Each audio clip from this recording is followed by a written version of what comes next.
Muy buenas tardes con todos. Bienvenidos a esta actividad por el segundo aniversario de la Superintendencia Nacional de Fiscalización Laboral, SUNAFIL. El seminario es Procedimiento Inspectivo Laboral, reglas para la actualización inspectiva y accidente de trabajo.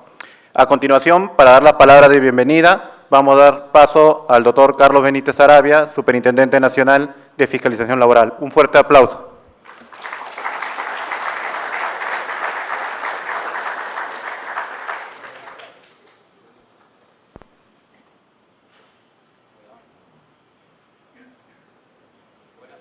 Hola, buenas tardes.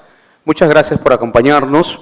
Hoy es un día especial porque hace 2 años, un día como hoy, un grupo de personas, de profesionales, algunos que venían del Ministerio de Trabajo, otros de otras entidades públicas, nos preparábamos para iniciar al día siguiente nuestra responsabilidad de directivos y servidores de la nueva institución, que ahora ya no lo es tanto, que se encargaría de asumir el rol de autoridad central y órgano rector del sistema inspectivo a nivel nacional, es decir, SUNAFIL. SUNAFIL se inició sus funciones un 1 de abril del año 2014.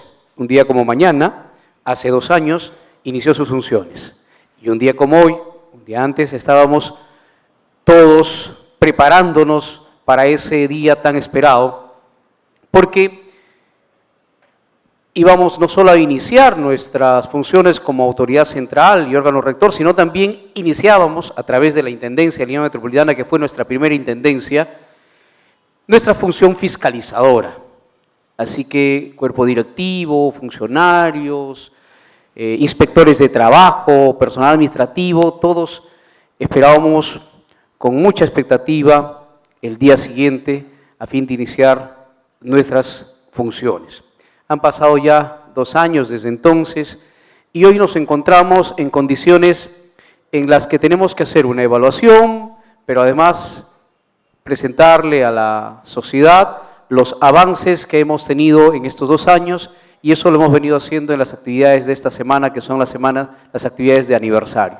Hoy día tenemos un evento de capacitación, este seminario, que tiene por objeto poner en vuestro conocimiento, poner a vuestra disposición información relacionada a los elementos que forman parte del procedimiento inspectivo, así como también aquellos aspectos relacionados con la investigación de accidentes de trabajo en los centros laborales. Estos 2 temas están relacionados, uno con el ámbito sociolaboral de la intervención de SUNAFIL y el otro con el de seguridad y salud en el trabajo. Para ello hemos convocado a 2 intendentes nacionales de SUNAFIL, a Ailín Tello, que es la Intendente Nacional de Prevención y Asesoría, y a Gilberto Mori, el Intendente Nacional de Supervisión, para que se hagan cargo de la presentación de estos temas importantísimos, porque los procedimientos relacionados con la actuación inspectiva tienen que ser de pleno conocimiento tanto de empleadores como de trabajadores, por una simple razón: para que sepan qué esperar de una inspección y no elucubrar sobre no solo los posibles resultados, sino sobre las competencias, las atribuciones de los inspectores en el proceso inspectivo. Por ello es importante que en el tiempo que le corresponde a Ailín nos comente sobre estos aspectos, que además son parte de la Directiva General de Procedimiento Inspectivo, que ha sido prepublicada y que en unos días estaremos publicando definitivamente. Y Gilberto hará lo propio con la vigilancia o la inspección en accidentes de trabajo, que también es parte de la Directiva General de Seguridad y Salud en el Trabajo, que se encuentra prepublicada y que en unos días también publicaremos ya definitivamente, porque la metodología de formulación normativa que ha adoptado SUNAFIL es una metodología que incorpora la participación de los actores del sistema. Para ello, prepublicamos previamente las directivas y los protocolos para que ustedes puedan opinar al respecto, y luego de recibir esas opiniones, recién las publicamos como normas de obligatorio cumplimiento. Y en esa etapa están estas dos directivas generales a las cuales hago referencia. Con ello, les agradezco vuestra participación y dejo con el uso de la palabra a Ailín Tello, nuestra Intendenta Nacional de Prevención y Asesoría. Muchas gracias, bienvenidos.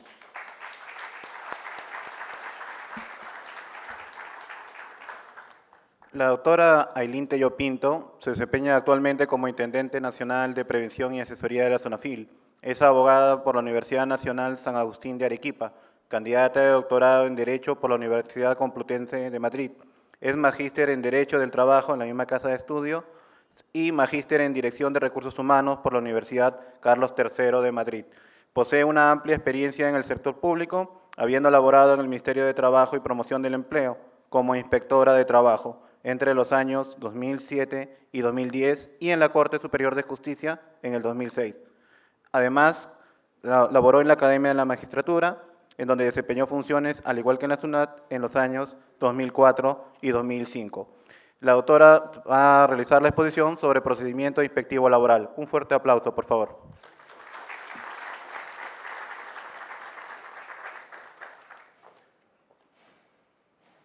Muy buenas tardes.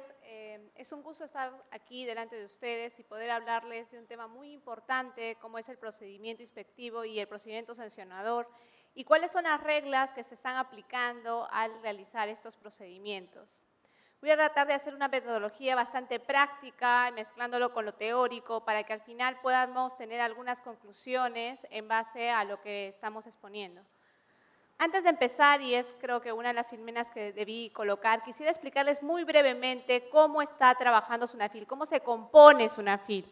¿Por qué? Porque nosotros, muchos de ustedes quizás ya con experiencia en el campo laboral, han tenido seguro inspecciones, pero cuando pertenecíamos al Ministerio de Trabajo.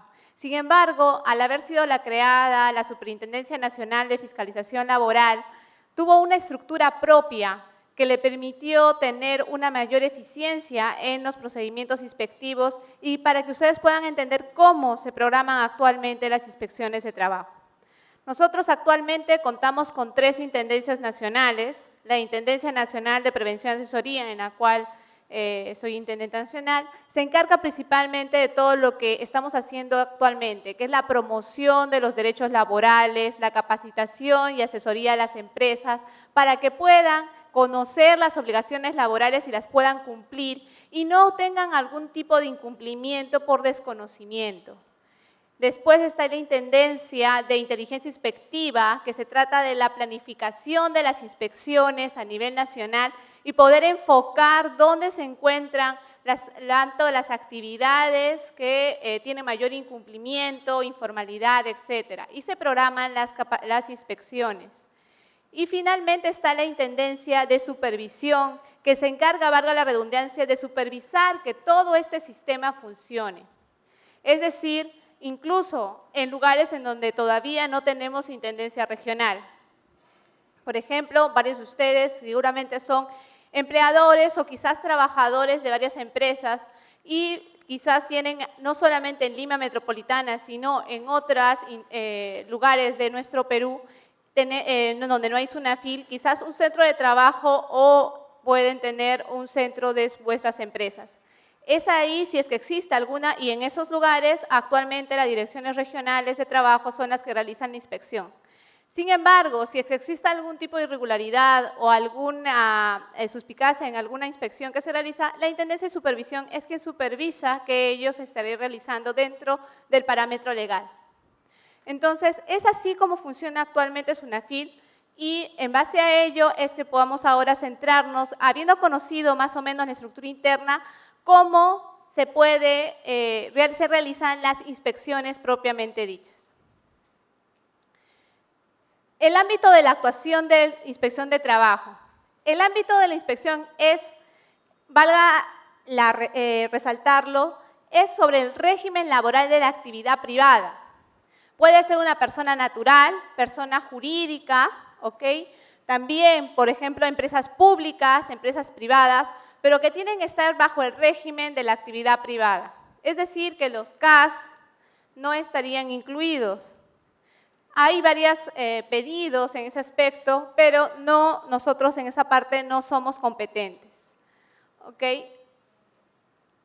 Ahora, el personal inspectivo que ustedes quizás ven en sus centros de trabajo son inspectores auxiliares, pueden ser inspectores de trabajo o también existen lo que son los supervisores, que son los que supervisan a ambos funcionarios. ¿Qué facultades tiene el inspector de trabajo? Entrar libremente de día y de noche en cualquier centro de trabajo. Esto es importante resaltar porque existe, como lo vamos a ver más adelante, la mayor cantidad de infracciones son por obstrucción a la labor inspectiva. Entonces, el hecho de no permitir la entrada a un inspector de trabajo equivale a una obstrucción y es una multa muy grave y es muy insubsanable. Con lo cual, si ustedes o alguno de ustedes son de empresa o tienen empresa, tienen que capacitar a su personal para que puedan ellos saber cómo atender a un inspector. La norma indica que no se le puede hacer esperar más de 10 minutos al inspector para que pueda entrar.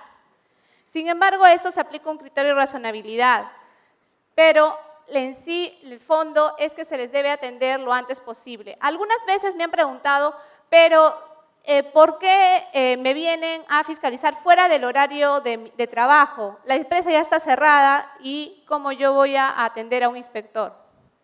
Entonces, ahí va el tema de que podemos tener la facultad, el inspector de trabajo, de hacer fuera incluso del horario de trabajo. ¿Cómo se inspeccionarían las horas extras si no fuera fuera del horario de trabajo? Es decir, que también al personal que se queda dentro del centro de trabajo deben darle la capacitación suficiente como para que pueda atender a la persona, al inspector que se está aproximando. Luego, otro punto que hay que hacer es que dentro de la diligencia de la visita inspectiva, también el inspector puede realizar cualquier práctica de investigación o diligencia. Es decir, cuando entre el inspector de trabajo, dentro de los 10 minutos que ustedes les han dado para poder ingresar, también tienen que dejarlos hacer un recorrido dentro del centro de trabajo. Se escucha mucho, y cuando era inspectora, y igual Gilberto, que también así es inspector, es, por ejemplo, espere un momento, va a venir, ahorita tengo que hablar con la persona encargada, no está ahora mi jefe, tengo que llamar al abogado. Y entonces todos esos temas son ya un indicio que van a incumplir el poder ingresar al centro de trabajo o hacerles permitir el recorrido. Entonces tienen que capacitar todo ello a su personal. Pueden realizar el recorrido del centro de trabajo inclusive sin su participación del empleador en caso sea necesario. Cuando se toma la declaración de los testigos dentro de un centro laboral, también no es necesario, o incluso es lo más recomendable que el inspector hace, es que no está en ese momento el empleador, a efecto que el trabajador pueda tener mayor facilidad y libertad de hablar con el inspector de trabajo. Entonces deben permitirle a ese inspector realizar también entrevistas sin presencia del empleador. Todo ello equivale a las facilidades que se les debe dar a todos los inspectores de trabajo. También pueden requerirles para que vayan al centro de trabajo o a SUNAFIL para que puedan darles documentación. Entonces, todas las cosas que les estoy diciendo están en la directiva, les estoy mandando de manera desgregada para ir viéndolo más, sea más práctico.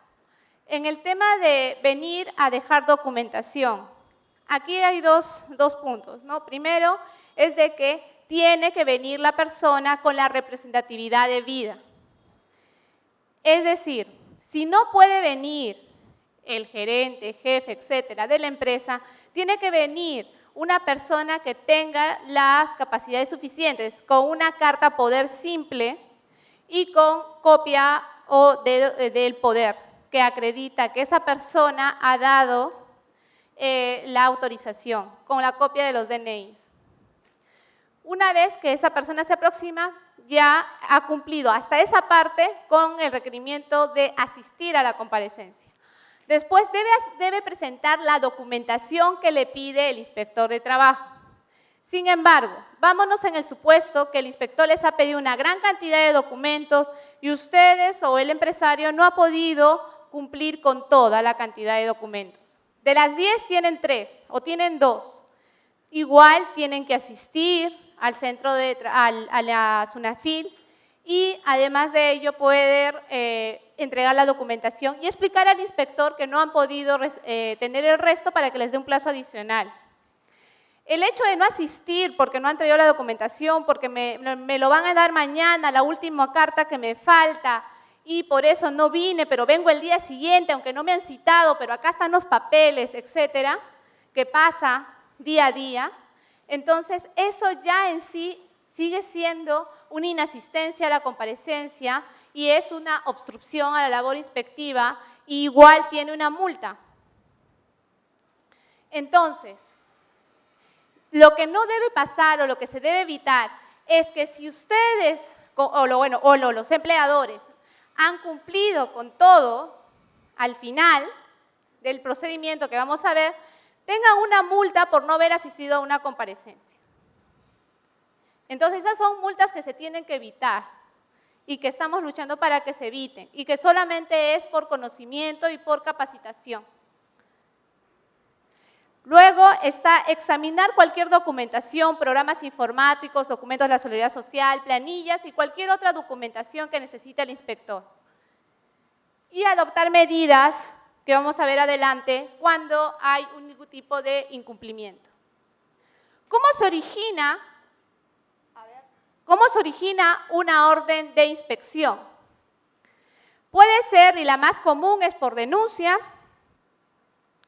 Actualmente también puede ser por las autoridades competentes, porque nosotros mismos en nuestra programación que habíamos hablado de inteligencia inspectiva tienen un operativo, porque otra autoridad lo pide, por ejemplo, el Ministerio de la Mujer a veces, o puede ser algún tema de discriminación, etcétera.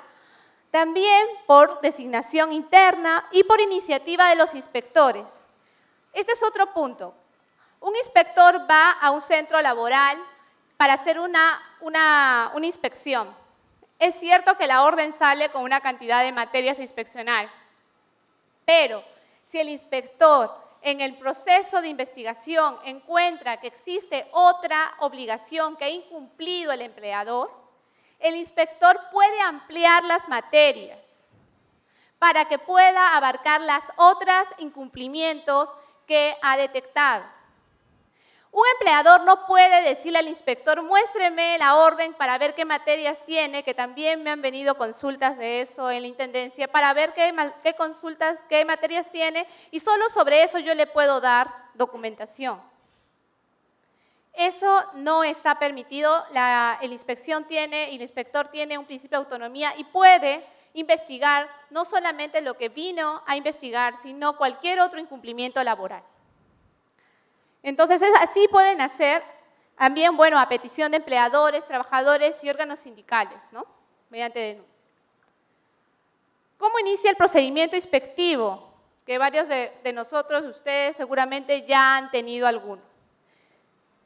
Inicia con puede ser denuncia, solicitud, o ya hemos visto cómo podremos iniciarla. Una orden de inspección concreta o genérica. Concreta es cuando se determina a qué lugar se va a ir de manera específica. Genérica es cuando el inspector en sí puede ir a un centro de trabajo para poder realizar una inspección sin que de todas maneras le hayan determinado el lugar. La asignación del inspector de trabajo y de ahí las actuaciones, una vez que se asigna el inspector, acá hay un plazo que son de 10 días hábiles para poder asignar, y de ahí inician las actuaciones inspectivas. Las actuaciones inspectivas pueden ser, como hemos dicho, una visita, que hemos ya estado conversando de ello. Puede ser mediante una comparecencia, que ya también hemos hablado que es el hecho de asistir aquí en este caso a la SUNAFIL para presentar la documentación. Y la comprobación de datos, que es el cruce de información que puede hacer un inspector de trabajo, ya sea con la SUNAT, sea con otros órganos públicos. Una vez que se realizan todas estas actuaciones, tiene un plazo de 30 días también puede ser prorrogable en caso que la materia o las materias lo ameritúen, únicamente en lo que son actuaciones de normas sociolaborales. La excepción está en seguridad y salud en el trabajo, que son solo 30 días hábiles sin poder prorrogar. ¿Ok? Ahora, uno ya vino el inspector, ya hizo la visita, lo hemos dejado entrar en los 10 minutos, ha hecho el recorrido, ha tomado la declaración de testigos, nos han citado a comparecencia, hemos dado documentación.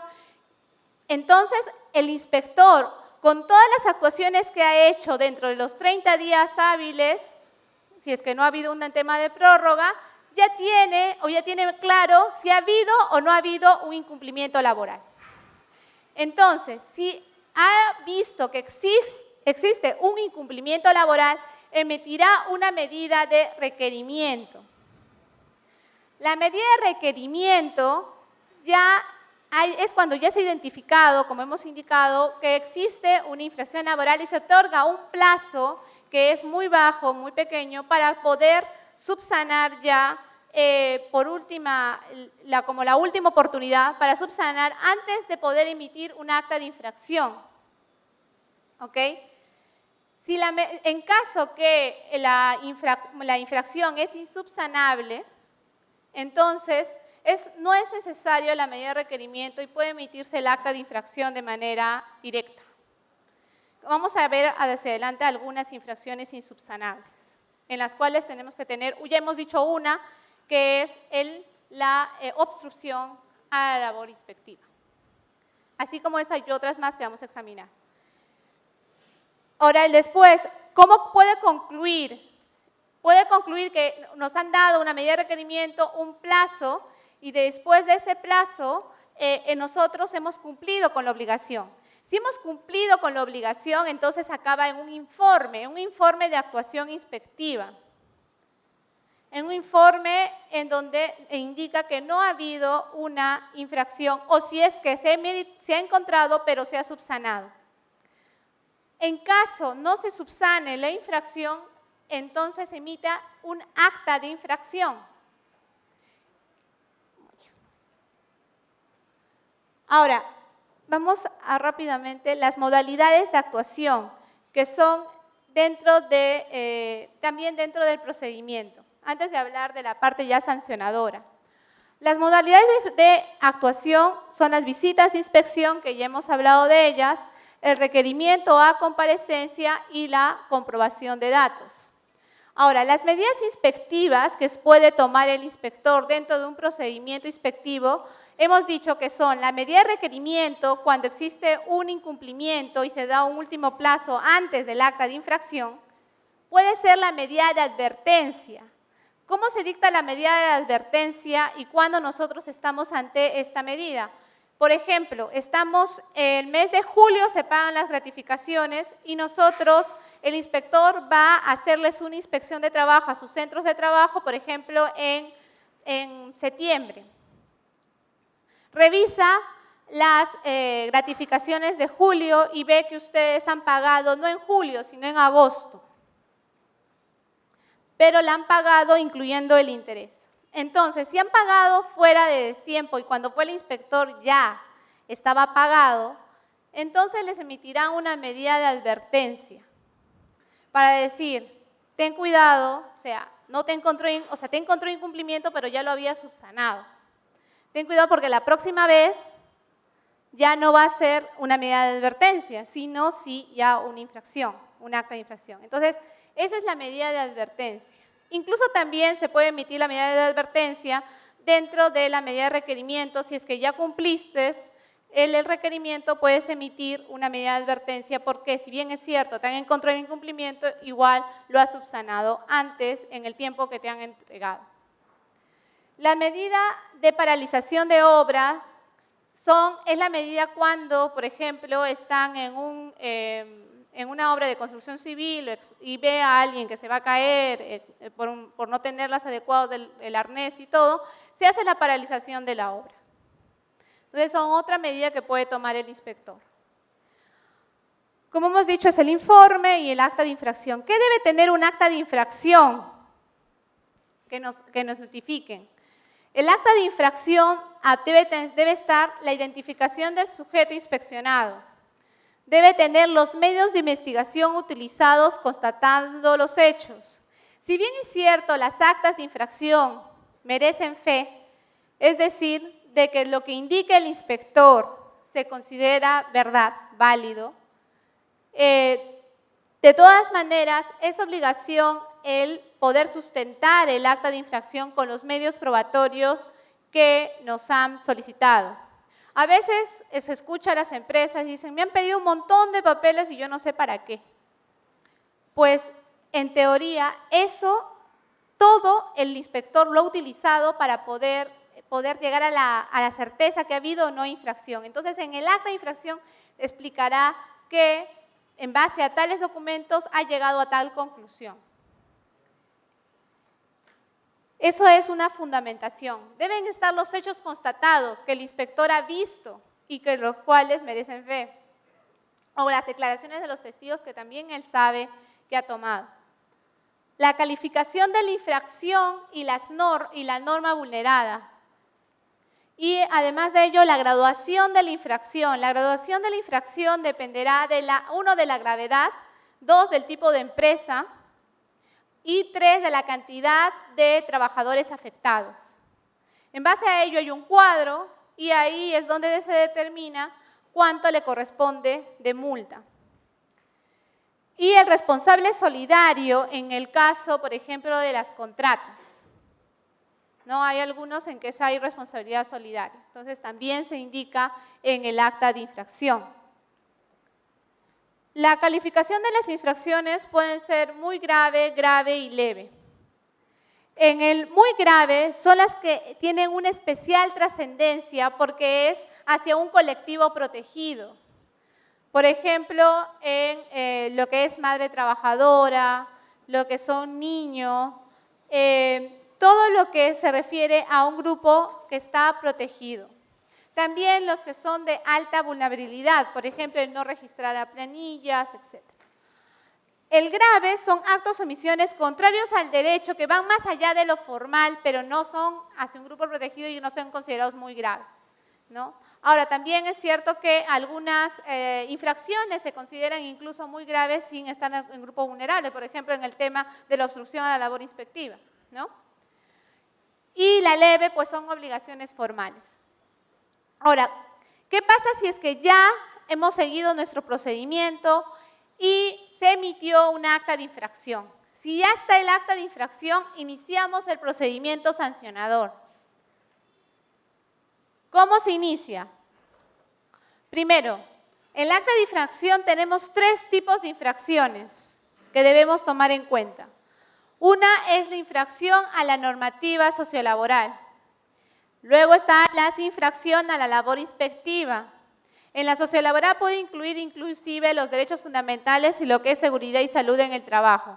Y finalmente tenemos la infracción a la normativa y también a la labor inspectiva, que es el que estábamos hablando.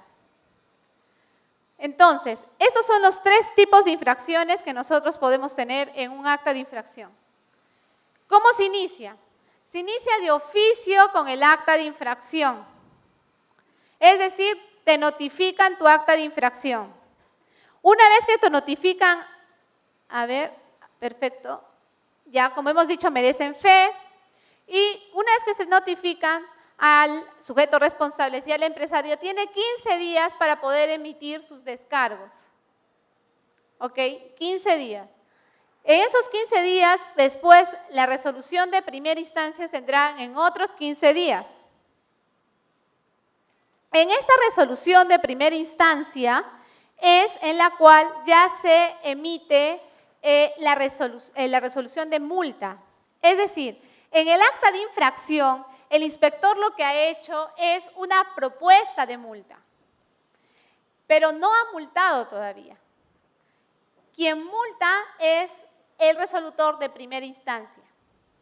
Emite ahí recién la resolución de multa y se aplican las reducciones que vamos a ver más adelante. Por ejemplo, si nosotros en nuestro descargo cumplimos con la obligación laboral, se nos aplica una reducción, ¿no? Ahora, en segunda instancia, nosotros ya se nos emitió la resolución de primera instancia, hemos hecho nuestros descargos y no estamos de acuerdo con la multa que nos han impuesto. Entonces podemos apelar. Resolución de segunda instancia, para lo cual se tiene mucho menos tiempo. Tenemos 3 días. 3 días y en segunda instancia resuelve en 30 días. Una vez que se resuelve en segunda instancia, se da por terminado actualmente el procedimiento administrativo una vez que ya ha pasado el plazo. Ahora, nosotros actualmente, y ustedes habrán escuchado seguramente quizás, ya estamos trabajando para ya implementar el Tribunal de Fiscalización Laboral. El Tribunal de Fiscalización Laboral actuará como una suerte de última instancia que se dictará para que entrarán en revisión las resoluciones de segunda instancia. Pero actualmente todavía no está implementado. Entonces, ese es el procedimiento sancionador. Ahora, dentro del procedimiento sancionador se aplican unas reducciones que por un tiempo que actualmente están vigentes. Esta es la que se aplicaría ya ahora, ¿no? Esta es cuando estuvo el tema de la transición. Está el Decreto Supremo 010-2014, en la Ley 3022, en donde indica que las órdenes generadas del 12 de julio del 2014 hasta el 11 de julio del 2017 serán reducidas al 35%. Entonces, las multas actualmente se reducen al 35%, ¿ok? Se reducen. Va a vencer esto en julio del 2017. Ahora, encima también hay una rebaja del 20 o 25% si nosotros subsanamos. Ahora, ¿por qué se dictó esta norma? Se dictó esta norma como un principio de tratar de orientar a las personas, a los empleadoras, a que cumplan los derechos laborales como un ámbito orientador. Cuando se creó SUNAFIL, que se quiso empezar con un ámbito de orientación, que es lo que estamos haciendo ahora, darle ayuda al empleador para que cumpla. Entonces se creó esa ley. Ahora, a partir de 2017 ya no habrá estas reducciones y se multará el 100%, excepto de que paguen, que subsanen la infracción. Entonces ahí vemos la regla, que por 3 años, que está venciendo en 2017, que es el próximo año, la multa no puede ser mayor al 35%. Entonces llegamos a esa conclusión. El inspector puede emitir un acta de infracción donde propone una multa, pero esa multa será reducida al 35%. Ahora, ese 35%, esa reducción, no es en todos los casos. Hay excepciones. ¿Cuáles son las excepciones? Son, por ejemplo, la infracción muy grave referente a libertad de asociación o libertad sindical. Lo que se refiere a libertad sindical no se reduce, ¿ok? Y lo que son discriminación de empleo tampoco se reduce. Creo que son derechos fundamentales, por eso no se reduce. Ahora, ese también es otro derecho fundamental, lo que son los protección a niña, niño y adolescente. Entonces, eso tampoco se reduce. Así lo subsanemos. Seguridad y salud en el trabajo, que va a ser el tema que va a dictar a continuación Gilberto, es seguridad y salud en el trabajo que ocasione muerte o invalidez permanente. Tampoco se subsana y es insubsanable, no hay reducción tampoco en este tema. Y lo que habíamos hablado desde el inicio, obstrucción a la labor inspectiva. La obstrucción tampoco tiene reducción y es una multa insubsanable. Entonces, estas son las excepciones que nuestra legislación nos da, en donde no se aplica la reducción del 35%. Ahora, ¿cuáles son las reglas de cuáles son subsanables y no subsanables? ¿Y cuáles son las infracciones subsanables? Son las infracciones que se pueden ser revertidos, que se puede revertir la consecuencia de la infracción. Insubsanables, pues las que no se pueden revertir. La norma establece cuáles son, en criterio, los insubsanables, que es los que estamos mirando, ¿no? Disposiciones de niño, trabajo ni adolescente, trabajo forzoso, trata de personas, todos ellos son insubsanables. Bueno, así que voy a estar a apurarme súper rápido porque tengo varias diapositivas, así que lo voy a tratar de hacer lo más rápido posible. Entonces, una infracción que también es insubsanable y que no está de manera expresa, pero sí se aplica en la práctica, es lo que es no tener registro de control de asistencia. Entonces, también tengan mucho cuidado en esa multa. El registro de no tener control de asistencia debido a que no puedes revertir el tiempo para que una persona marque, ¿no? Entonces, en la actualidad no lo dice la norma, pero sí se aplica y se considera insubsanable. Entonces, las multas varían según la empresa. Vamos a hablar mucho rápidamente. Tenemos varios proyectos normativos. Va a salir ya el proyecto normativo de reglas generales de la Inspección de Trabajo. Actualmente ya hemos publicado y hemos logrado que cada uno tenga lo que son los derechos de los ciudadanos en el sistema inspectivo de trabajo. Vamos a hablar sobre unos temas muy rápido que merecen un poco de extenderlos. Uno es que cada ciudadano, cada persona tiene el derecho de poder exigir la reserva de su nombre y además es una obligación el hecho de la reserva de una denuncia. Entonces, cada vez que un trabajador, ustedes, un familiar, hace una denuncia de trabajo, tiene carácter de reserva. Si si se necesita por la naturaleza de la inspección que se levante esa reserva, entonces tienen que declarar y indicar que se están levantando esa reserva. ¿Cuándo se levanta esa reserva? Por ejemplo, cuando es un despido arbitrario y quieren que hagan una verificación, tienen que firmar entonces que se levante esa reserva, ¿no? Cuando ya terminó la relación laboral y quieren que me paguen los beneficios sociales, tengo que hacer el levantamiento de la reserva también, ¿no? Entonces, por ejemplo, un caso de hostigamiento laboral también, de hostilidad laboral también, porque va directamente a mí, tiene que ir el inspector a decir de que es sobre este trabajador, también se levanta la reserva. Participación en los procedimientos inspectivos. En el tema de la participación hay que recordar que es un tema que los sindicatos a veces no es difícil hacerlos, es decir, que les hagan entender. Dentro del procedimiento inspectivo, los que son parte del procedimiento son la SUNAFIL o la Dirección Regional, que es la Autoridad de Trabajo, y por el otro lado el sujeto inspeccionado y la empresa. Esos dos son los partes, ¿ok? Entonces, si es que el sindicato quiere participar o el denunciante hace su levantamiento y quiere participar, depende de la circunstancia si el inspector lo meritúa. Pero no es una obligación la participación de esa tercera persona, pero depende del criterio del inspector.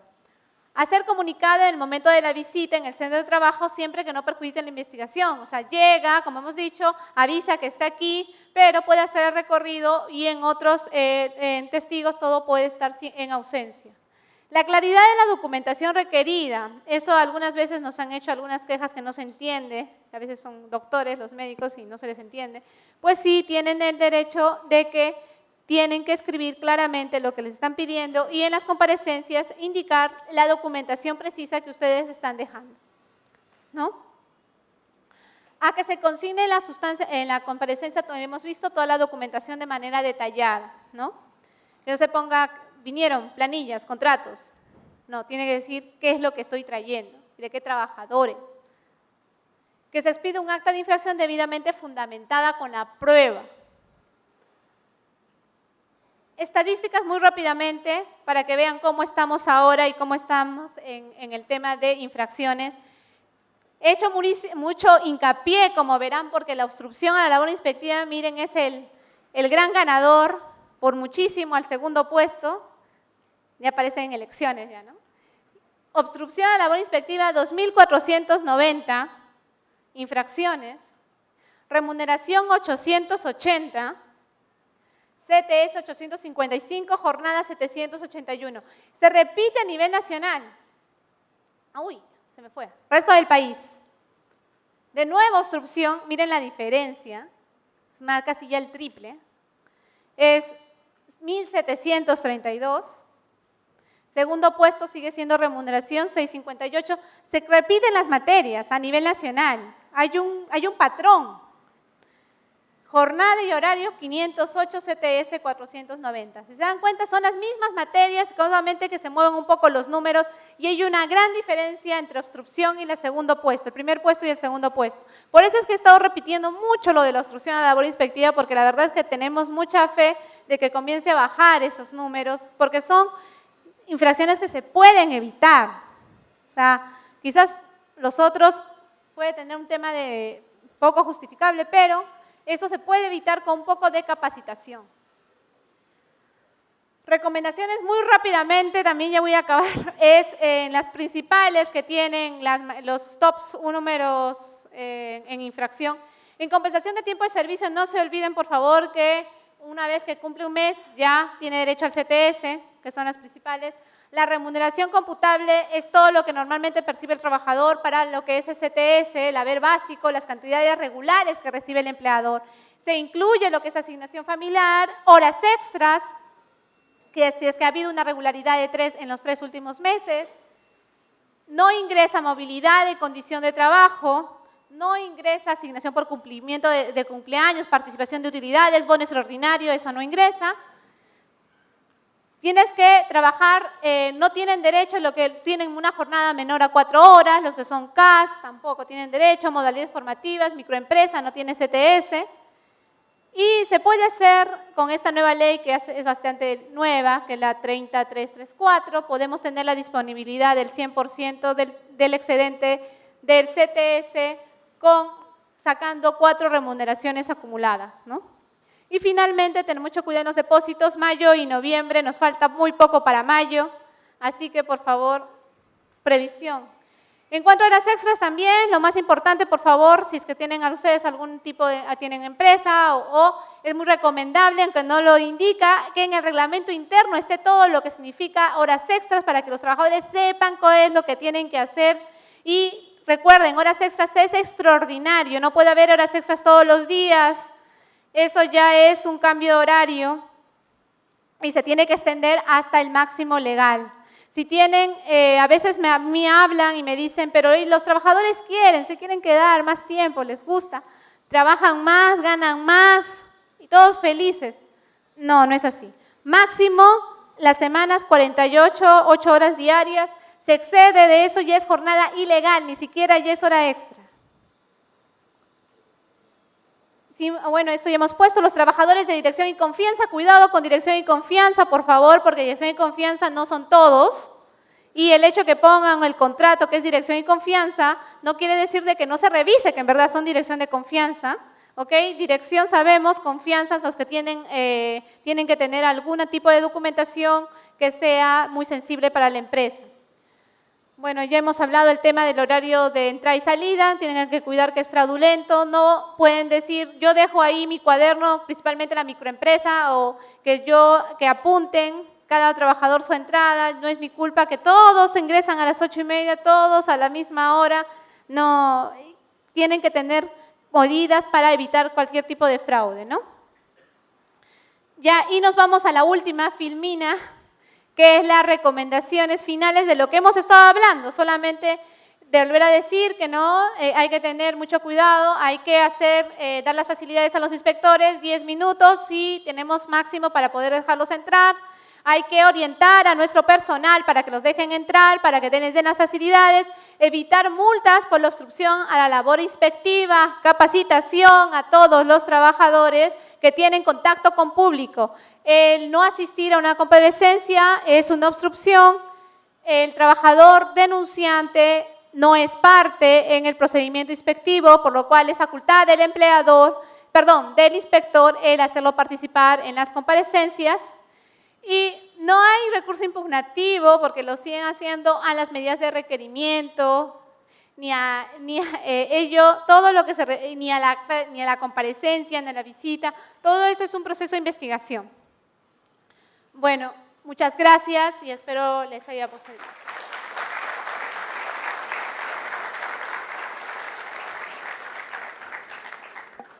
Antes de continuar con la exposición del doctor Gilberto Mori, solo unas cuantas aclaraciones.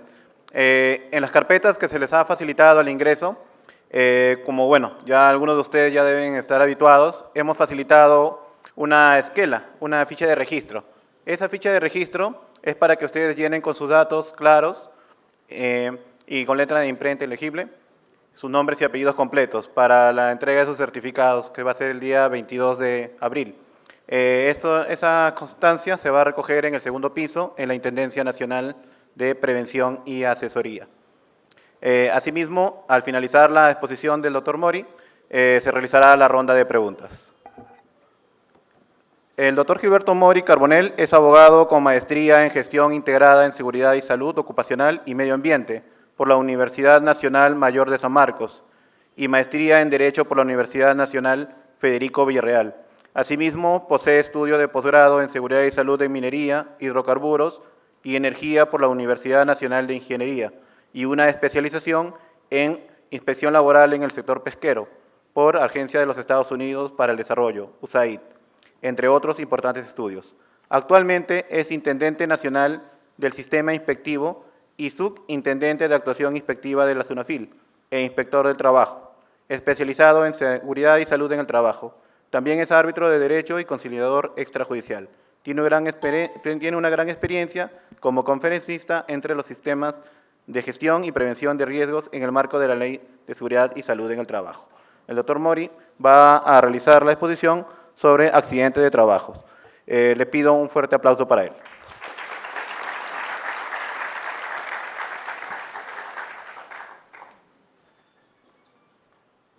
Buenas tardes. A ver, voy a ubicarme aquí para un poco de comodidad. ¿Sí? Buenas tardes. Gracias por la invitación a participar en este rol de conferencias que se viene realizando con motivo del aniversario de SUNAFIL.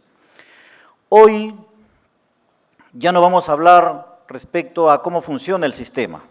Hoy vamos a hablar entre los 14 elementos del sistema de gestión de seguridad y salud en el trabajo de uno de ellos, para poder saber cómo hacer una gestión eficaz de los peligros y los riesgos. Ese es el tema que nos convoca el día de hoy. Vamos a ir, antes de iniciar esta conversación, yo quisiera que vean ustedes un video de dos hechos ocurridos respecto a lo que es un accidente de trabajo y lo que es una enfermedad ocupacional. ¿Sí? Va a ser muy breve, más o menos 2 minutos. Por favor. Esta es la sumía que el día de hoy vamos a conversar.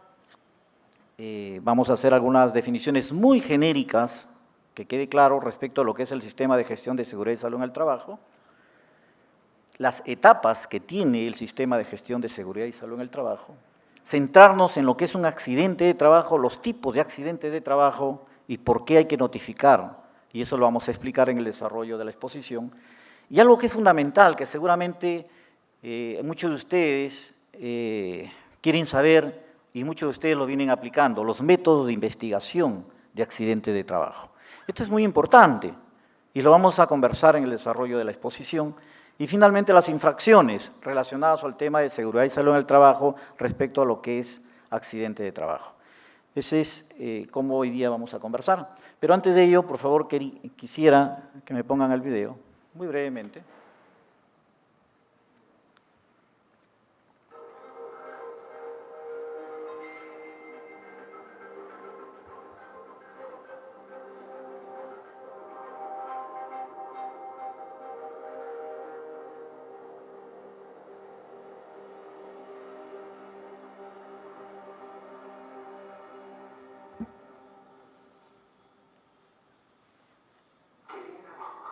Espero que esta tarde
A ver, por favor.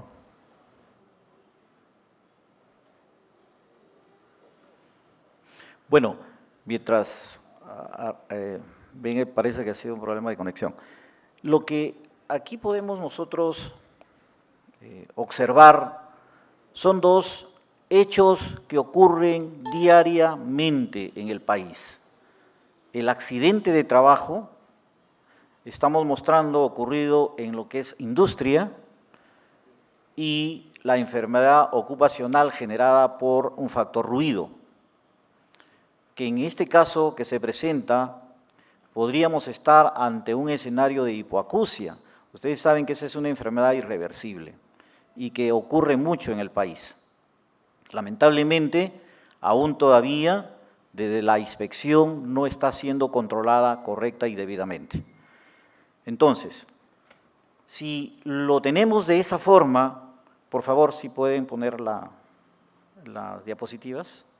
Vamos a las diapositivas.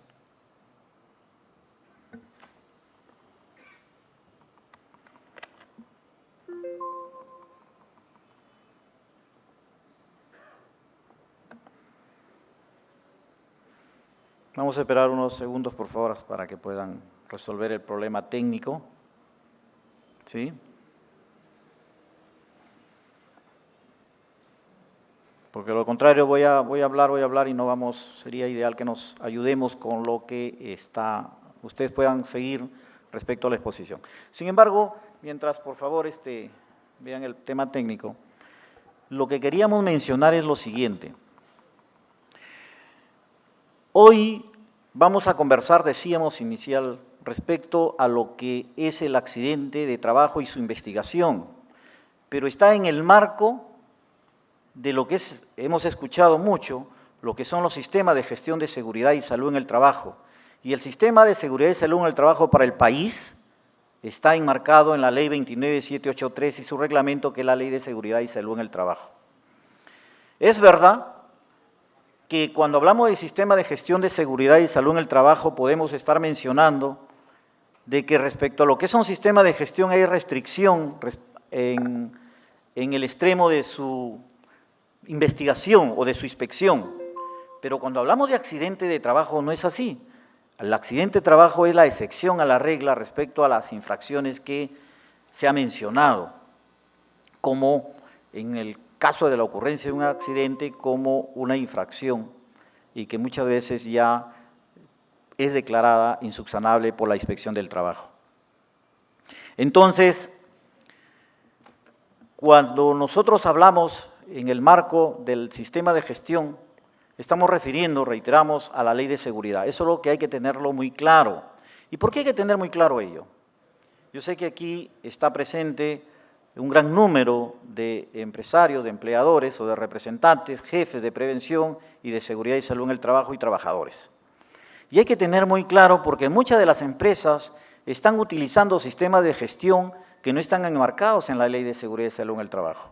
Están enmarcados muchas veces por la normativa OSA 18001 del año 2007, lo que no quiere decir que esa normativa, o por la normativa española, tan es así que cuando hacemos una evaluación del sistema de gestión, utilizamos matrices que no se adaptan a nuestra norma, en este caso la Ley de Seguridad y Salud en el Trabajo.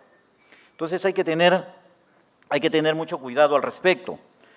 Es por ello que yo hoy día, esperemos en unos minutos que ya quiero mostrarles cuáles son las metodologías que normalmente en el sistema de gestión venimos utilizando. Por ejemplo, como un ejemplo práctico.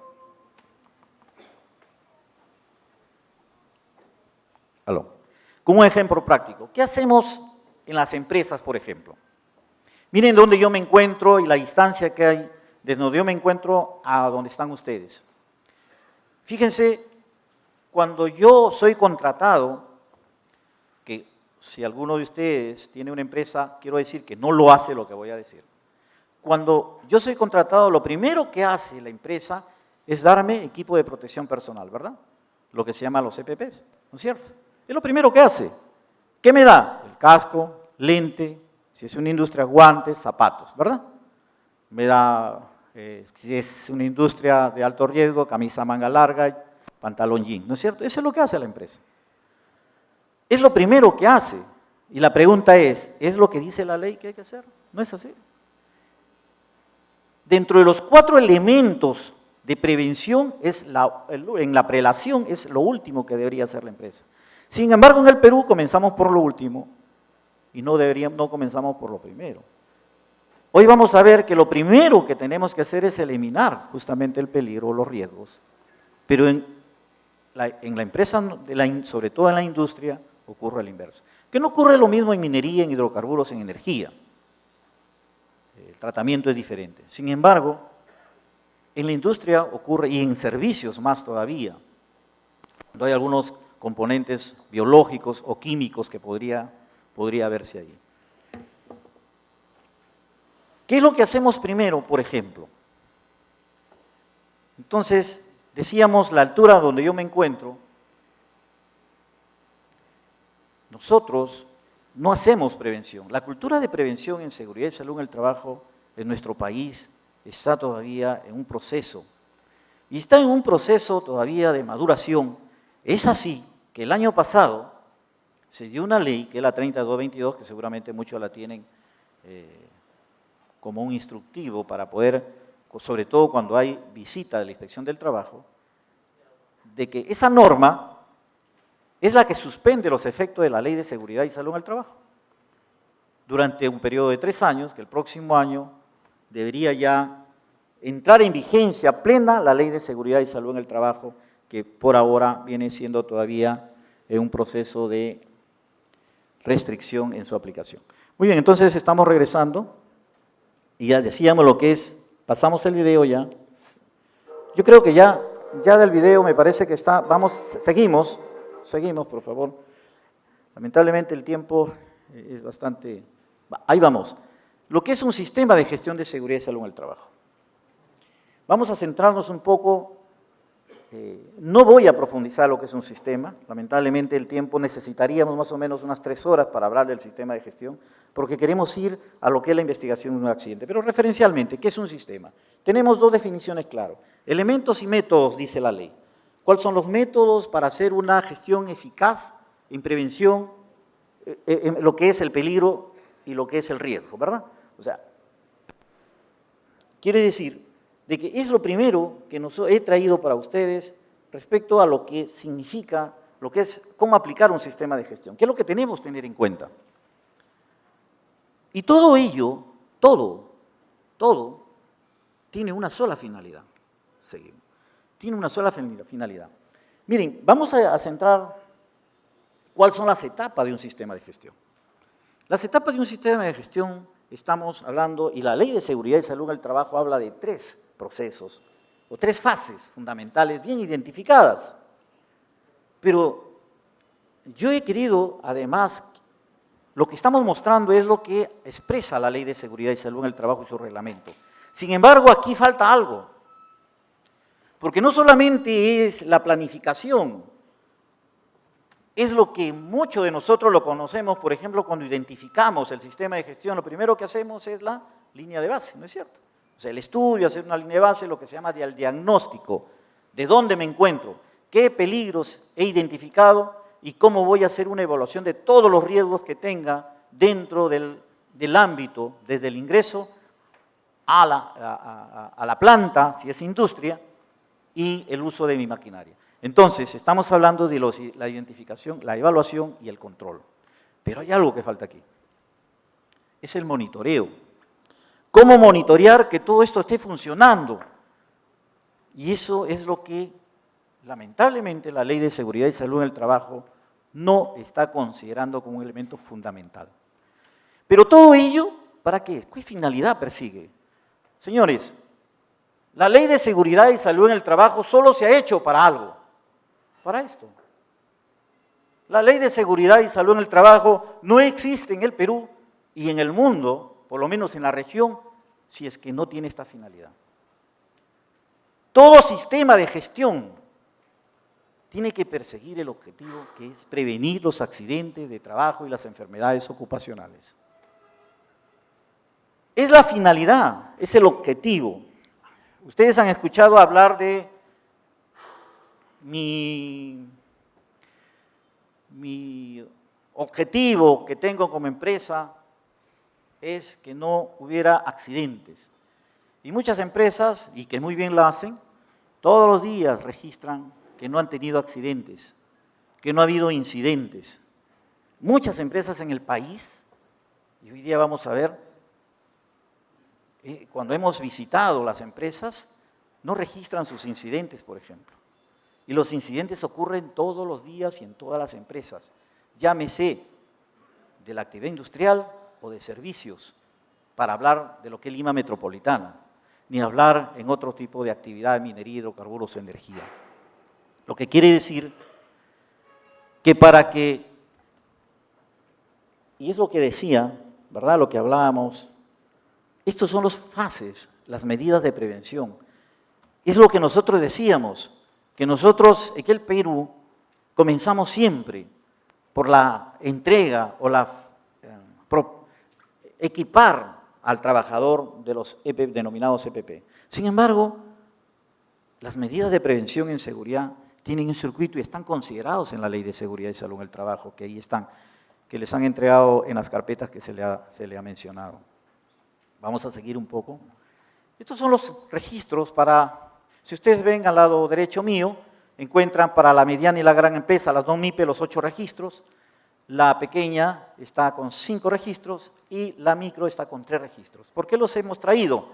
Por una razón, porque si ustedes se dan cuenta, los primeros cambian los nombres. Registros de accidentes e incidentes para la mediana y gran empresa, registros de accidentes de trabajo, enfermedades ocupacionales, incidentes peligrosos y otros para la pequeña, y lo mismo tiene el nombre para la micro. Las MIPES y las no MIPES, estos registros están considerados en la resolución ministerial 050 que está publicado en la página web de SUNAFIL y del Ministerio de Trabajo. Para que ustedes puedan tener referencia de los registros. Los accidentes de trabajo. Miren lo que genera un accidente de trabajo. Miren cómo nos encontramos, miren este escenario. Hay un trabajador, pasó, esto es un incidente peligroso, ¿verdad? ¿Qué hubiera pasado si él retrocedía? Todo eso le caía. Y entonces la Ley de Seguridad ha hecho una definición muy propia para lo que ocurre en el país.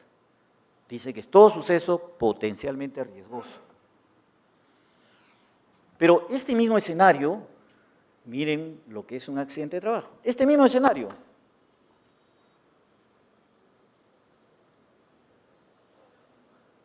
Es lo que ocurre. ¿Qué hubiera ocurrido? ¿Qué hubiera ocurrido si nosotros hacemos la investigación? Cuando hablamos de investigación de accidentes de trabajo, también hablamos de la investigación del incidente.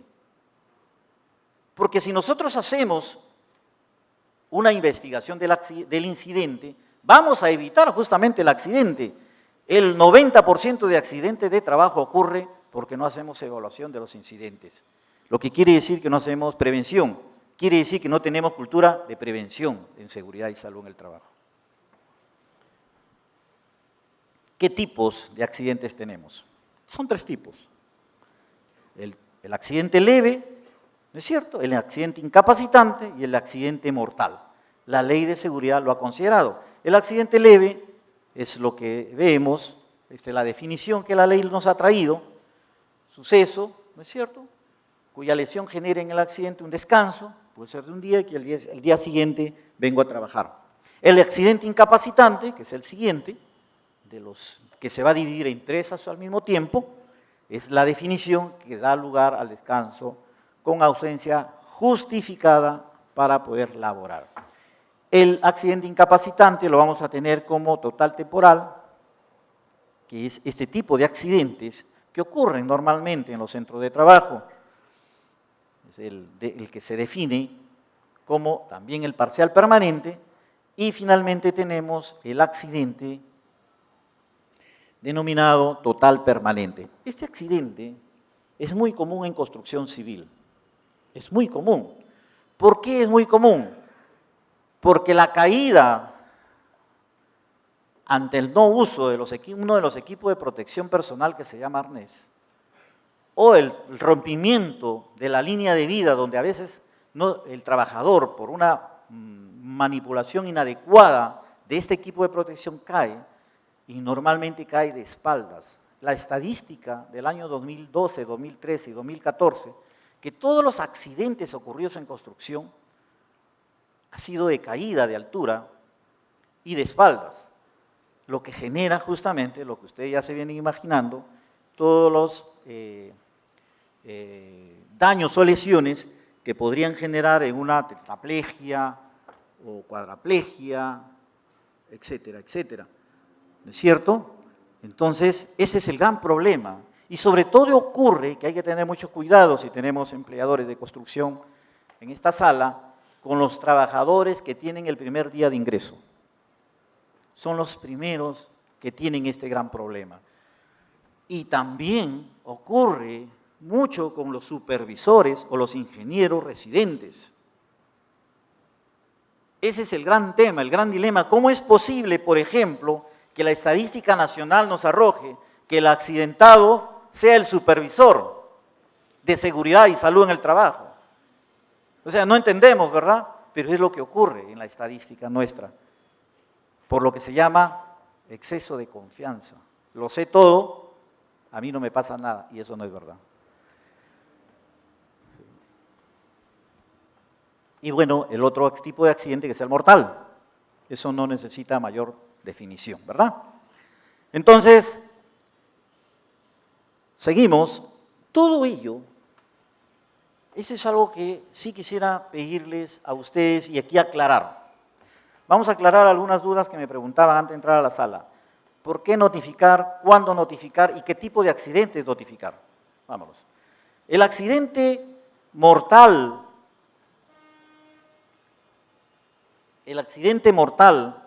y el incidente peligroso hay que notificarlos, ¿verdad? Inmediatamente. Pero también cuando hablamos de ese tipo de accidentes, ¿por qué estamos obligados de hacer una investigación? ¿Y por qué estamos obligados de comunicar a la autoridad correspondiente? No solamente muchas empresas dicen, no, yo no voy a notificar porque si notifico me cae SUNAFIL del Ministerio de Trabajo. Y eso no es verdad, no es verdad. Por el contrario, lo que va a ocurrir, SUNAFIL, ni el Ministerio, ni la Inspección del Trabajo del Ministerio correspondiente, no son perseguidores, no van a perseguir a las empresas que cumplen con la ley. Por el contrario, lo que van a hacer es sostener una asesoría técnica para que la empresa pueda irse adaptando. No se olviden que estamos en el marco de la Ley 3222 que suspende los efectos de la Ley de Seguridad y Salud en el Trabajo por 3 años, donde se le encarga a SUNAFIL hacer un seguimiento o asesoría técnica, llámese así, para que las empresas vayan adaptándose o adecuándose o ingresando a la implementación de su sistema de gestión en seguridad y salud en el trabajo. Y entonces, avanzamos, por favor. Entonces, aquí es donde yo quiero centrarme. Miren, el accidente de trabajo y los incidentes peligrosos, el mortal y el incidente peligroso, deben ponerse en conocimiento dentro de las 24 horas de ocurrido. Hay muchas empresas que no lo hacen y lo que terminan haciendo es que todos sus accidentes de trabajo lo comunican, lo informan. Y eso no es lo correcto. Porque quien está obligado a poner en conocimiento o hacer de conocimiento los accidentes de trabajo no mortales e incidentes peligrosos, o sea, los incidentes no peligrosos, son los centros médicos asistenciales, las clínicas, los hospitales, etc. Dentro de ese periodo que corresponde hasta el día último o hasta el último día hábil del mes siguiente de ocurrido el evento o el siniestro. Es fundamental tener en cuenta que son los centros médicos. Si usted, empleador, tiene la visita de un inspector de trabajo respecto a un accidente ocurrido en el año 2013, no se preocupe. Porque puede decir, a veces dice, ¿qué trabajador fue que fue a SUNAFIL a denunciar? Y no es así. Es por la obligación que tienen los centros médicos asistenciales de comunicar. Pero muchas veces y aquí hay que ser precisos, lo que se notifica cuando uno, 2 o 3 meses posterior, va a hacer la visita inspectiva, encuentra que el trabajador había sufrido un rasguño, un corte pequeño, y que finalmente fue superado. ¿Fue accidente de trabajo? Sí. ¿Qué hace el inspector? Verificar si se investigó ese hecho. Y no lo va a infraccionar. No tenga por qué preocuparse que el inspector va a ir a multarlo por los hechos que usted en su momento notificó o el centro médico notificó.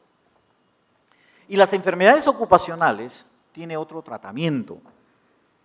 Sí se hace dentro del plazo que corresponde y ahí se describe. 5 días hábiles de conocido el diagnóstico. Seguimos. Vamos ya ingresando un poco a lo que nos ha traído el día de hoy. Nos ha traído a lo que es una investigación de un accidente de trabajo. Y cómo investigar un accidente de trabajo. Y por qué investigar un accidente de trabajo. Siempre hemos hablado, hemos escuchado, y en cada capacitación que hemos recibido nos hablan de las causas inmediatas del accidente de trabajo. Y nos hablan de las causas básicas del accidente de trabajo. Y dentro de las causas básicas nos hablan de los factores personales y los factores de trabajo, ¿verdad? Fíjense, esta definición, causas inmediatas, actos inseguros y condiciones inseguras, no lo dice así la Ley de Seguridad y Salud en el Trabajo. El artículo 42 de la Ley de Seguridad y Salud en el Trabajo habla de causas inmediatas y está referida a lo que ustedes han escuchado y siempre, seguramente el 90% de ustedes habla de lo que han escuchado hablar y hablan también de lo que se denomina la ley actos subestándares y condiciones subestándares. Y siempre yo me he preguntado, ¿qué es lo estándar, verdad? ¿Cómo poder determinar? Por ejemplo, para mi empresa, lo estándar es esto. Esto para mí lo estándar. De repente, para otra empresa, lo estándar es del otro escalón. Y finalmente, del primer escalón, es lo estándar para otra empresa. Pero la pregunta está, ¿el accidente puede ocurrir si yo me tropiezo en el primero, en el segundo, el tercero, en el cuarto? Ocurre el accidente. No importa, o sea, qué es lo estándar para uno, para otro, para otro. Y entonces creo que la definición correcta, y que la ley no lo considera, debería ser actos inseguros y condiciones inseguras. Los actos inseguros imputados al trabajador y las condiciones inseguras imputadas a la empresa, al empleador. Lo que sí, si tenemos esta definición en lo que se refiere a la ley de minería, a la normativa de minería, sí habla con mucha propiedad en la definición de actos y condiciones inseguras. Pero la ley de seguridad no lo dice, dice actos y condiciones subestándares. Y este es como comenzamos que cada uno de las partes de la relación laboral, trabajador, empleador y empresa, y Estado, tienen sus responsabilidades y sus obligaciones. El trabajador, el accidentado, al empleador hay que imputarle qué pasó, si fue una condición insegura, y si fue una condición insegura, cuáles fueron las causas inmediatas. Y a partir de ahí ir retrocediendo para ver las causas básicas. Pero esta figura tiene algo muy propio, que lo vamos a ver en el siguiente. 2 presentaciones más y llegamos a lo que queremos conversar también con ustedes. Por ejemplo, ¿quién debe investigar la pregunta? Muchos nos preguntamos, el empleador dice, no, solo yo voy a investigar. Y eso no es verdad, la ley es muy clara cuando determina que la investigación de un accidente es conjuntamente con el trabajador. Es más, la ley ha ido un poco más allá y dice, podemos contratar a un tercero para asesorarnos respecto a la investigación de un accidente. O sea, la ley también lo ha considerado. Más allá ha ido la ley. Ustedes saben que a partir de hace año y medio atrás, si el inspector de trabajo llegaba a la empresa y encontraba a un tercero denominado locador, que había sido contratado para la implementación de un sistema de gestión a un plazo y que desarrollaba actividades de 6 o 7 horas diarias, ¿qué hacía el inspector de trabajo? Le exigía al empleador que lo pusiera en planillas a ese trabajador. Sin embargo, a partir de la ley 3222, ya no es así.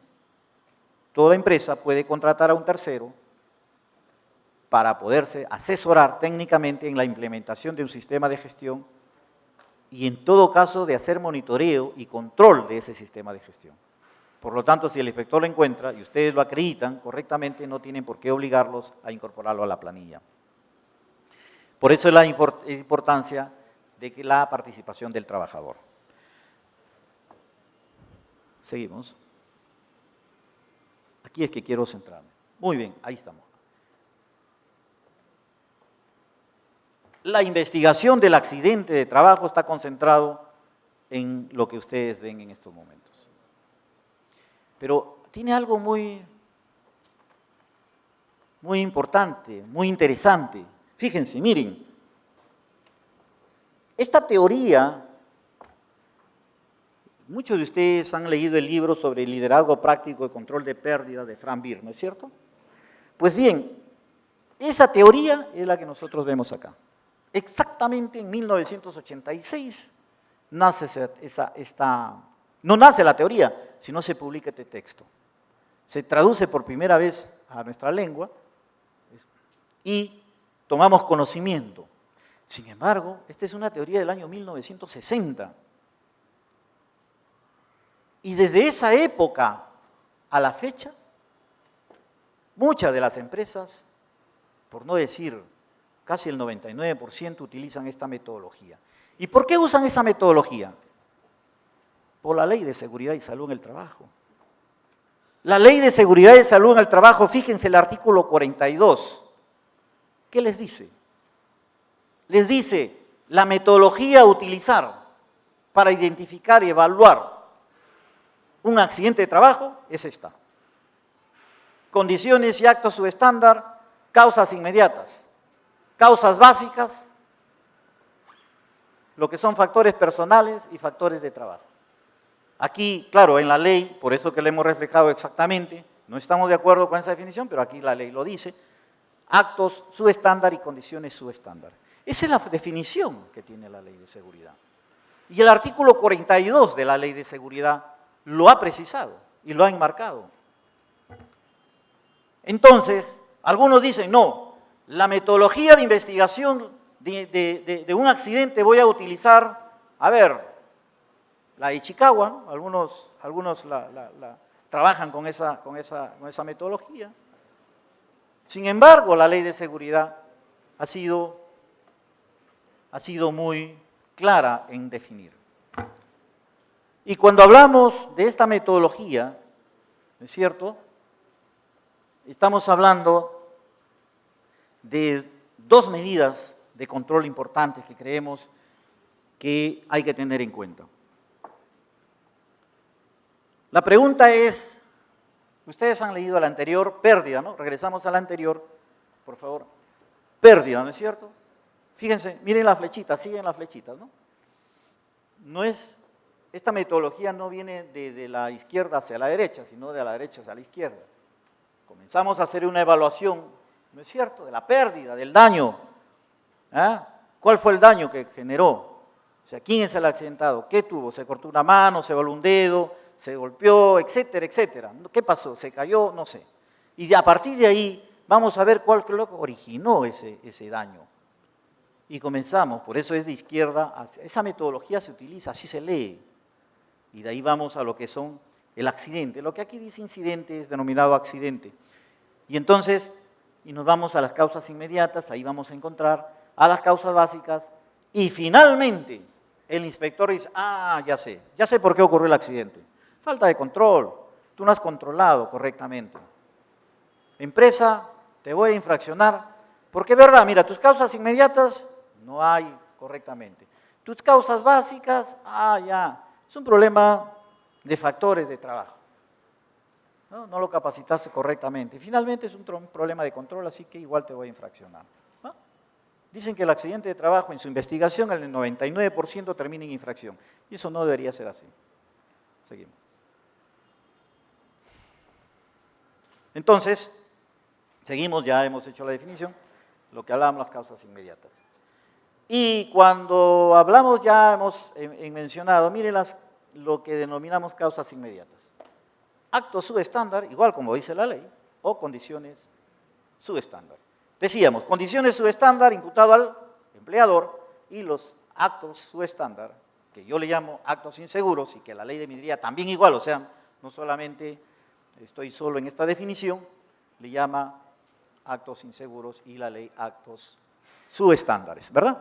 Ahí está una serie de definiciones que son mucho más, obviamente, pero hemos querido hacer traerle algunas definiciones de lo que significa este tipo, que lo tienen ya en el material. Vamos a seguir.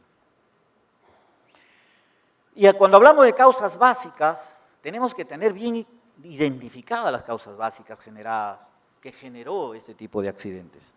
Tenemos algunas ahí, los factores personales y los factores de trabajo, ¿verdad? Y que la ley también ha admitido y considera como elementos importantes. Eso también lo tienen ustedes en su material que se les ha entregado. Y las faltas de control, cuando hablamos de falta de control, son generales y específicos.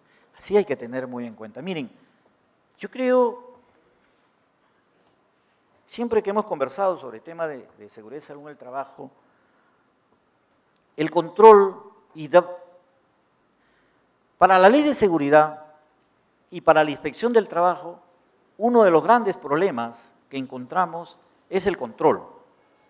Implementan su sistema de gestión, determinan, identifican claramente su matriz, su identificación de los peligros y la evaluación de los riesgos y las medidas correctivas a implementar ante los defectos que podrían tenerse. Sin embargo, no hacemos auditorías, por ejemplo, no hacemos inspecciones, que son dos herramientas importantes para poder tener el control o el monitoreo, como lo hemos mencionado inicialmente, de la aplicación, si funciona o no un sistema de gestión. Y cuando hablamos de auditoría, no es que yo tengo que contratar a un auditor externo. Y cuando hablamos de inspección, lo mismo. Y eso se lo menciono por una razón, porque todavía en el Perú no se ha implementado debida y cabalmente esa materia que se llama inspección del trabajo. La inspección de los sistemas de seguridad y salud en el trabajo. Aún tenemos muy pocos, aún todavía, auditores del sistema de gestión de seguridad y salud en el trabajo. Por eso es que en materia inspectiva todavía no se ha considerado. Sin embargo, como decíamos inicialmente, si el sistema de gestión se ha implementado justamente para evitar accidentes, lo que corresponde es, cada una de las empresas, es hacer monitoreo del mismo. Y ya para ir terminando, hay algo que deben tener en cuenta. Fíjense, hay algo que deben tener en cuenta. Toda investigación de accidente debe terminar en un informe. Ustedes han visto la resolución 050 del Ministerio de Trabajo y de SUNAFIL, habla de un formato. Sí, pues, es el formato, ese se llama el registro del accidente de trabajo. Pero la investigación del accidente de trabajo debe terminar en un informe de investigación, donde hay que hacer una evaluación detallada, porque además ese informe debe ser de conocimiento de los trabajadores, justamente para evitar el accidente, que se repita un nuevo accidente. Eso lo tienen también, ese material también lo tienen ustedes. Aquí yo traía como recomendación, solamente como recomendación, pueden utilizar cualquier metodología. El accidente de trabajo es antes y el después. El árbol de causas es muy conocido, ya hemos hablado nosotros del gran texto de Frank Beer, que de paso es recomendable, sobre control de pérdidas, que habla justamente de la metodología del árbol del causa cuando ya ocurrió el accidente. Pero también hay una metodología antes que ocurriera el accidente, que es justamente el denominado el árbol de fallos. Es importante porque aquí vamos nosotros a hacer esta metodología, es lo que quisiéramos tener, la cultura de prevención, antes de, y es lo que estamos recomendando. Seguimos. Terminamos nosotros con lo que ya acabamos de mencionar, básicamente. Fíjense, Miren lo alto que es Yo mismo cuando leía me quedé impresionado. En tema de accidentes de trabajo, o sea, la infracción es altísima, muy, muy grave la mayoría de infracciones, sean MIPES o no MIPES. ¿Seguimos? Y finalmente, bueno, gracias. Gracias por lo... He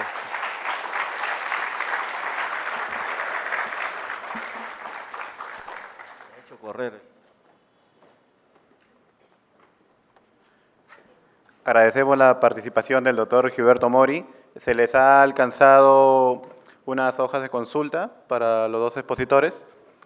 Vamos a absolver unas 10 consultas aproximadamente. El resto las estaremos contestando a través de la web virtual de SUNAFIL.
Buenas tardes.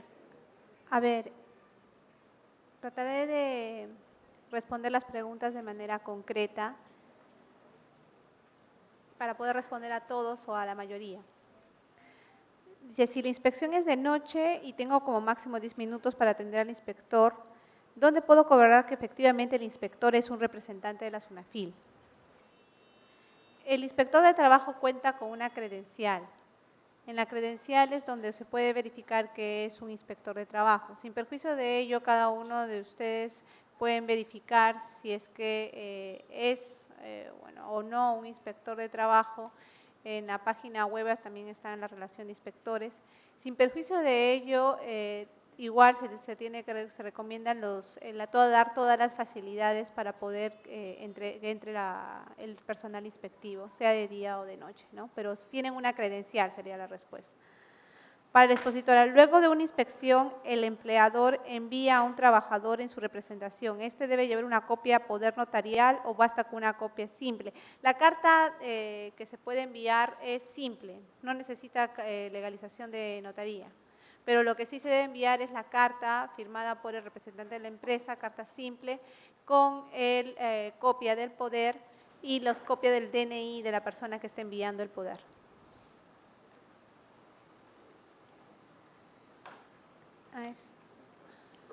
Aquí dice sobre el tema de jornada de trabajo, que cómo se computabiliza la jornada cuando por un tema de cuadrillas, bueno, se demoran en trasladarse a la obra, ¿no? Me supongo que eso se refiere a construcción civil, que se demoran en trasladarse, o también hay otras actividades que también se detienen, por ejemplo, toman el tiempo para poder ponerse los instrumentos de seguridad, para poder llegar efectivamente al lugar de trabajo. Eso es muy importante, desde que empieza el trabajador a estar de disposición del empleador, se computa la jornada laboral. Es decir, el tiempo que demora, primero en lo que es implementación de seguridad y salud. Cuando se demoran, por ejemplo, llega una persona y tiene que ponerse pues, los guantes, el casco, todo el instrumental, todo ello ya computa en hora de trabajo. Lo mismo en la salida. El trabajador tiene que pues quizás quitarse los instrumentos, bañarse, asearse, ponerse de nuevo toda la ropa civil. También eso entra a la jornada de trabajo. ¿Ok? Lo que es traslado de un lugar a otro, o sea, me refiero a…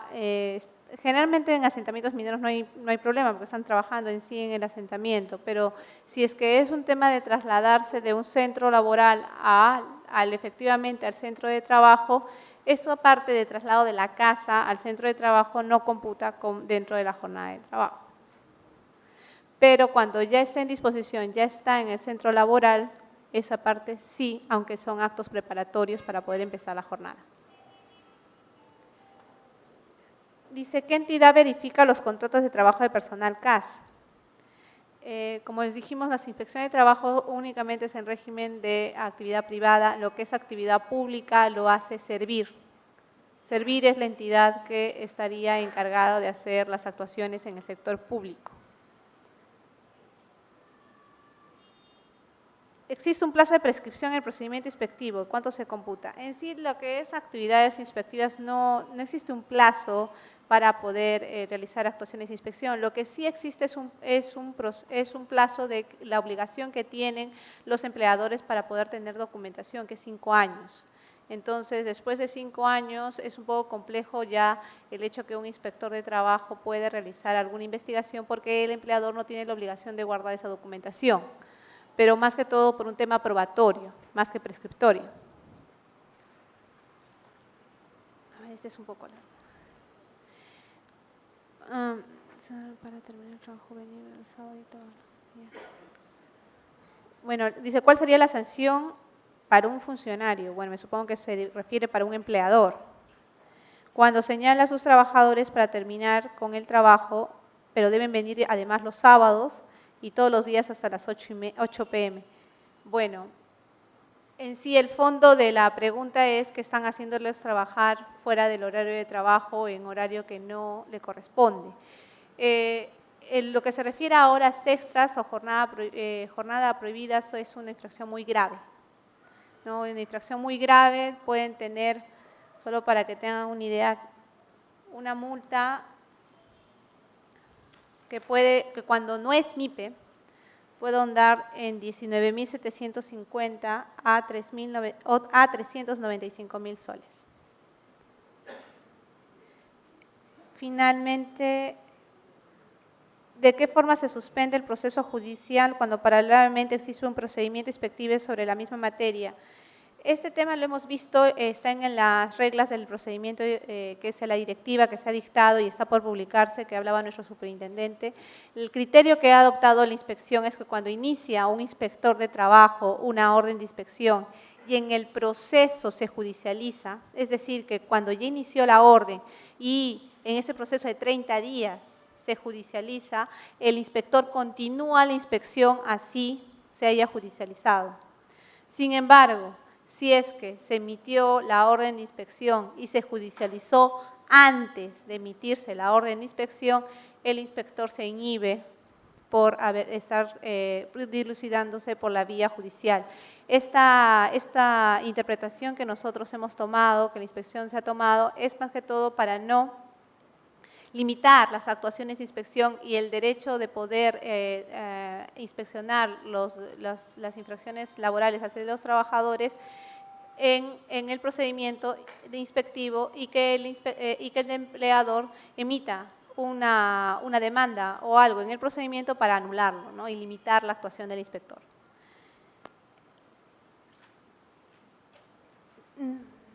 Luego, y por último, dice, en el caso de una inspección laboral donde se requiere registro de control de asistencia, ¿qué sucede con los mecanismos electrónicos de control de asistencia? Bueno, son altamente válidos los mecanismos electrónicos y se debe imprimir diariamente el registro de control de asistencia. Me supongo que cuando se refiere a mecanismos electrónicos. No tienen que imprimirlo diariamente el registro de control de asistencia en mecanismo electrónico. Lo único es que cuando el inspector se lo pida, deberá imprimirlo y mostrárselo, ¿no? Y debe estar firmado por algún representante. Los mecanismos de registro de control de asistencia no tienen que estar firmados, son electrónicos, eso no hay ningún problema. Y lo que es importante en el control de asistencia, el registro de control de asistencia, es que tomen las medidas preventivas para que no sean fraudulentos, es decir, para que los trabajadores no saquen la vuelta al registro de control de asistencia, ¿no? Ya sea porque uno marca por otro, o porque, por ejemplo, y también el hecho, hay muchos problemas en el registro de control de asistencia cuando el empleador marca fuera de tiempo y el empleador dice, pero lo que pasó es de que el señor no está trabajando, se ha quedado porque está estudiando, está terminando de leer, está hablando con el amigo y ese tiempo no está trabajando, ¿no? Pero sí existe una presunción en el derecho laboral y de la legislación que indica que cuando se está fuera de tiempo se presume que está trabajando. Entonces, si es la prueba, le corresponde al empleador. Entonces, hay que tener mucho cuidado en ese tema, ¿no? Y finalmente, el rol de las compañías de outsourcing durante la inspección en lo que son las instalaciones de un cliente. Cuando existen empresas contratas dentro de una empresa, pues deben tener su propio registro de control de asistencia y su propio supervisor y deben de ser totalmente independientes para tratar de evitar todo tema de desnaturalización de las contratas.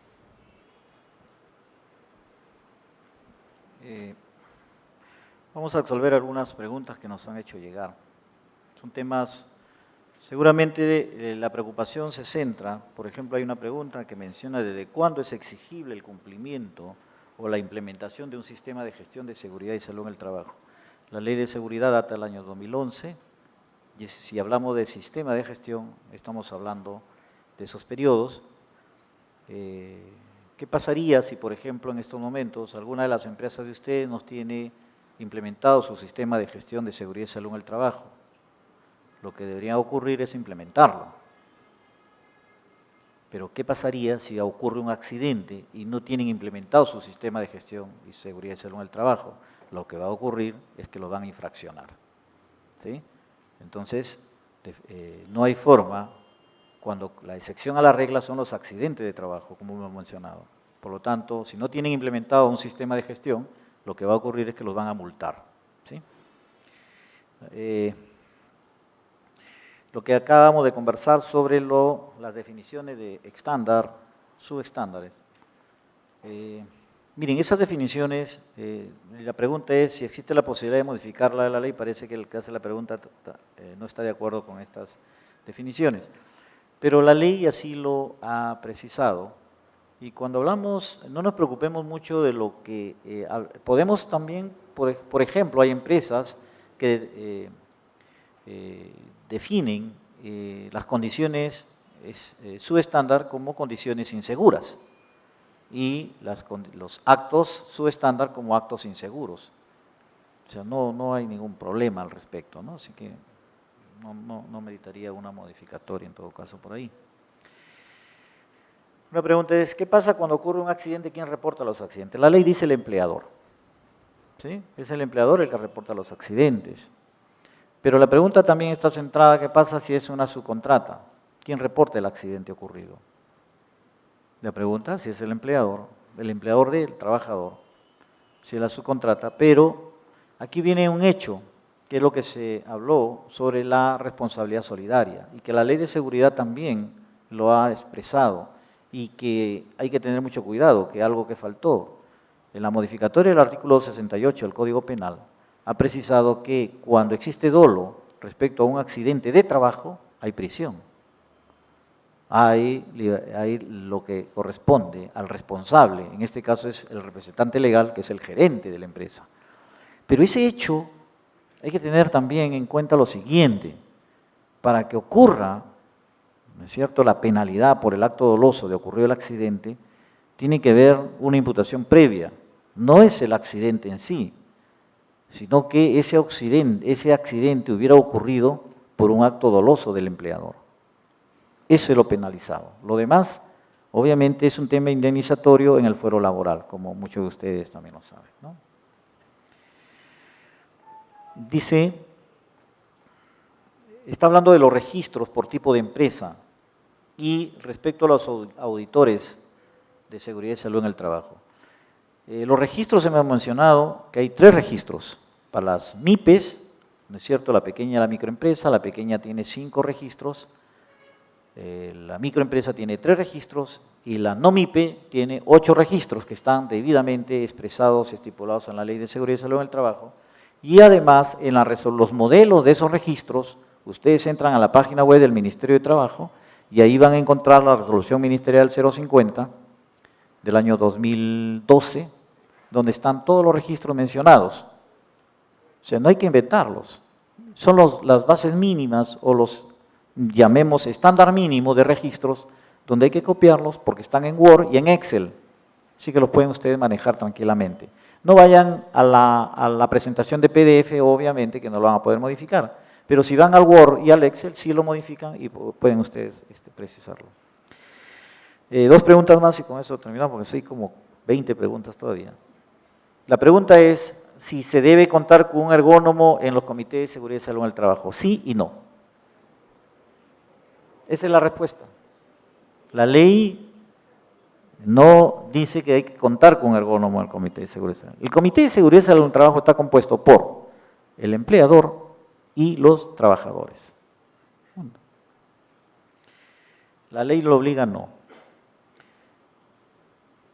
Había una pregunta aquí que se hacía de salud, o del MINSA, perdón. Queremos precisar que en respecto a lo que son, si bien es cierto la Ley de Seguridad y Salud en el Trabajo le da competencia a todas las instancias o instituciones, hay que tener en cuenta algo que es importante, cuando es el Estado. Todavía Servir no ha reglamentado esa parte. Sin embargo, lo que no quiere decir, en el caso de, por ejemplo, de salud, se tenga que realizar inspecciones. Sí hacemos inspecciones por su régimen laboral. Es por eso, ¿ya? Bueno, eso sería, y sí, sería todo. Hay bastantes preguntas. Las demás se van a contestar por la web, como lo ha mencionado. Gracias, gracias. Agradecemos a la doctora Gilda Ailín Tello Pinto y al doctor Gilberto Mori, Intendente Nacional de Intendentes Nacionales. Gracias a ustedes por su participación en este segundo aniversario de la SUNAFIL. Esperamos contar con ustedes en próximos eventos. Muchas gracias con todos.